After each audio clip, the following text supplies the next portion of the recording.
काफ़ी दिन बीत गए और इसके बाद अब देखेंगे कि हमना की माँ की चिक-चिक शुरू हो चुकी है और वो मज़ीद इन लोगों से परेशान हो चुकी है और वो सोच रही है कि अब किस तरीके से इस औरत को यहाँ से बाहर निकाला जाए, क्योंकि वो तंग आ चुकी है और उसको समझ ही नहीं आ पा रही कि आखिर वो क्या करे।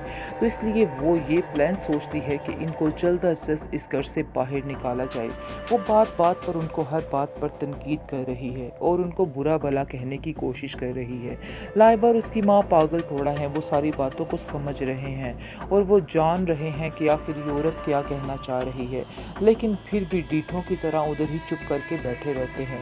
इसको सुनकर आप देखेंगे कि हमना की माँ अपनी बेटी को कॉल करती है और कहती है कि हमना, तुम्हारे ससुराल वाले इतने डीठ होंगे मैं तो सोच भी नहीं सकती थी। उन्हें बिल्कुल भी एहसास नहीं हो रहा कि मैं उन लोगों को किस कदर जलील कर रही हूँ और बार बार ताने दे रही हूँ, लेकिन उनको है ज़रा सा भी फ़र्क पड़े वो वहीं के वहीं डीठ पड़े हुए हैं। जिसको सुनकर हमना कहती है कि कुछ देर और सब्र कर लीजिए, मैं खुद बात करूंगी रियान से और मुझे पता है कि रियान खुद उनको वहाँ से जाने के लिए कह देगा। इसलिए बेहतर यही है कि अभी आप कोई भी ऐसी बात मत करें, आपको कुछ भी नहीं कहना है, चुप करके खामोशी से उनको कुछ और देर बर्दाश्त कर लीजिए। ये सारी बातें समझ में आ रही हैं लाइबा और उसकी माँ को, लेकिन उनके पास और कोई ठिकाना नहीं है जिसकी वजह से कहीं और तो वो जा ही नहीं सकती। इसलिए वो सोचती हैं कि हमें यहीं पे रहना चाहिए, यहीं पे वक्त बिताना चाहिए जब तक कोई मसला हल नहीं हो जाता। लेकिन फाइज़ भी जगह जगह खाक छानकर ख़त्म हो रहा है और उसको कोई भी मसले का हल नहीं मिल रहा है और वो समझ चुका है कि जो कुछ उसने किया है वही उनके आगे आ रहा है। खैर वो इस बात को कहने से, इतराफ़ करने से घबरा रहे हैं, लेकिन हकीकत यही है कि उन सब लोगों को इस बात की बड़े अच्छे तरीके से समझ आ रहा है, लेकिन फिर भी ये लोग इस काबिल नहीं हैं कि इनको कभी भी मुंह लगाया जाए। उसकी माँ और लाइबा कहते हैं कि इस बात को ही एक नेमत समझो कि हमें रहने के लिए कुछ देर के लिए छत मिल गई है, इसलिए बेहतर ये है कि अभी यहाँ पर ज़्यादा वावेला मचाने की कोई ज़रूरत नहीं है। अगर सुन लिया उस औरत ने तो वो हमें यहाँ से बाहर निकाल देगी, तो बेहतर यही है कि हम ये लोगों को सुनाती रही, आज उसके ऊपर ही आ रही हैं।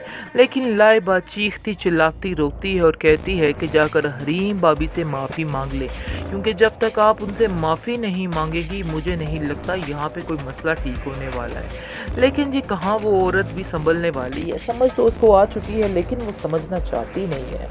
दूसरी तरफ जी जैसे ही आप देखेंगे कि हरीम और मुदस्सिर दोनों काम में मसरूफ़ होते हैं, ऊपर से आ जाती है मुदस्सिर की बीवी और आकर काफ़ी चीखती चिल्लाती है और कहती है कि मुझे तुम्हारी सारी जो मसरूफियात हैं वो नज़र आ रही हैं कि आखिर तुम इतने मसरूफ़ क्यों हो।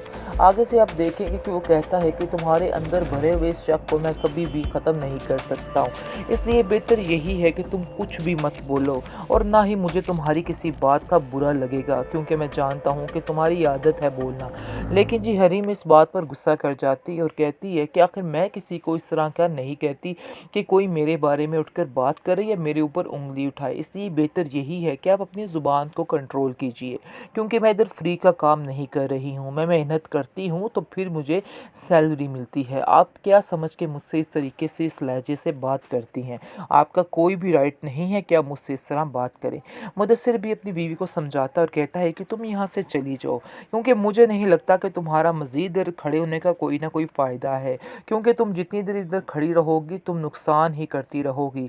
और वो हरीम से कहता है कि मैं इस पागल औरत की तरफ से माफ़ी मांगता हूँ, आप नहीं जानती कि इसका दिमाग किस कदर ख़राब है, इसने सबकी ज़िंदगी जीरन की है।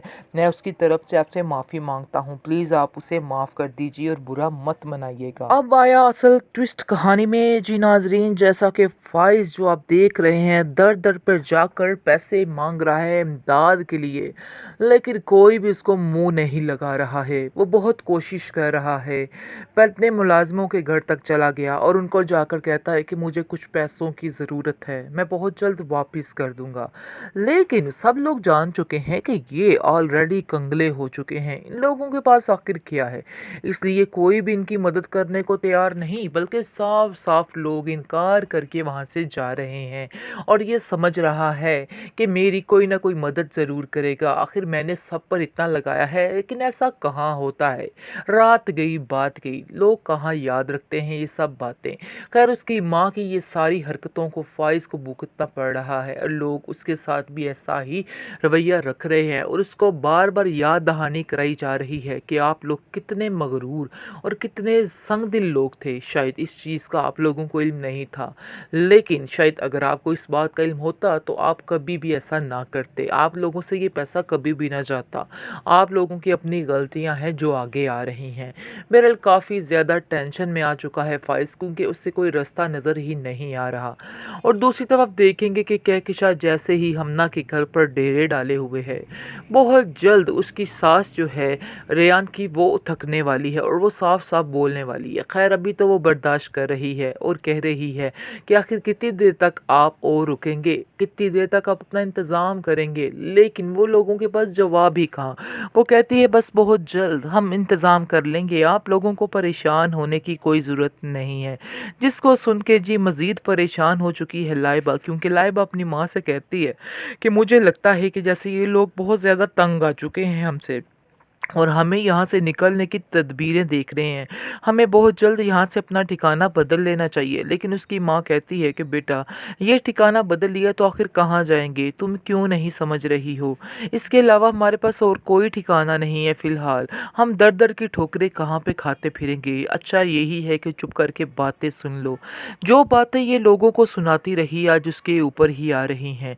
लेकिन लाइबा चीखती चिल्लाती रोती है और कहती है कि जाकर हरीम भाभी से माफ़ी मांग ले, क्योंकि जब तक आप उनसे माफ़ी नहीं मांगेगी मुझे नहीं लगता यहाँ पे कोई मसला ठीक होने वाला है।